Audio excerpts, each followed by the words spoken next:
শয়তান থেকে বাঁচার উপায় কি জানেন আপনারা? যদি শয়তান আপনাকে টার্গেট করে, কোনো জ্ঞান বুদ্ধি দিয়ে আপনি তার থেকে বাঁচতে পারবেন না।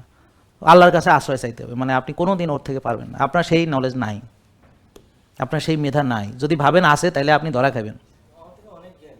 বুঝতে পারছেন? সে ভীষণ ডেডিকেটেড। ও ছিল ফেরেশতাদের সর্দার, তাহলে বোঝেন ওর নলেজটা কি, ওর ডেডিকেশন কি। এবং সে দেখেন জাহান্নামে যাবে, তবুও তার ডেডিকেশনের কোনো অভাব নেই। আর আপনি জান্নাতে যেতে চান, আপনার ডেডিকেশন নাই। আপনি সুস্থ হইতে চান, আপনার কোনো ডেডিকেশন নাই।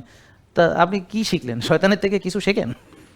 যে শয়তান হতাশ হয় না, ওমা হ্যাঁ জাহান্নামে যাব, কি ডেডিকেটেড, কোনো হতাশা নেই, নিবিষ্ট চিত্তে সে তার কর্ম করেই যাচ্ছে, করেই যাচ্ছে, করেই যাচ্ছে। আর আপনারা ধরা খেয়েই যাচ্ছেন, প্রসেস ফুড খেয়েই যাচ্ছেন, নিজেকে নষ্ট করেই যাচ্ছেন, মোটা কথা হয়েই যাচ্ছেন, রাতের ঘুম নষ্ট করেই যাচ্ছেন। দেখেন আপনারা কিন্তু তাকে কি সুন্দর ফলো করতেছেন।